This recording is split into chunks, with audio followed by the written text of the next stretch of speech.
গোমতী জেলার উদয়পুর নজরুল গ্রন্থাগারের মুক্ত মঞ্চে রাজ্য প্রাণী সম্পদ বিকাশ দপ্তরের উদ্যোগে আজ জেলা স্তরে সচেতনতামূলক কর্মশালা অনুষ্ঠিত হয়। এর উদ্বোধন করেন অর্থমন্ত্রী প্রণজিৎ সিংহ রায়। উপস্থিত ছিলেন বিধায়ক জিতেন্দ্র মজুমদার, জেলা সভাধিপতি দেবল দেবরায়, উদয়পুর পুর পরিষদের চেয়ারপারসন শীতল মজুমদার প্রমুখ।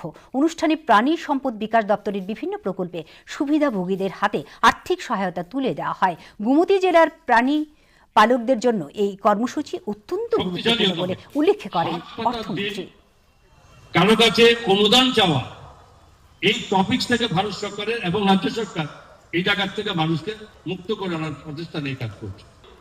যে আমাদের রাজ্যের মধ্যে এই দুধ উৎপাদন আমাদের কাছে এখন যদি লাস্ট আমরা বলি 2.49 লাখ মেট্রিক টন আমরা আমাদের উৎপাদন হচ্ছে।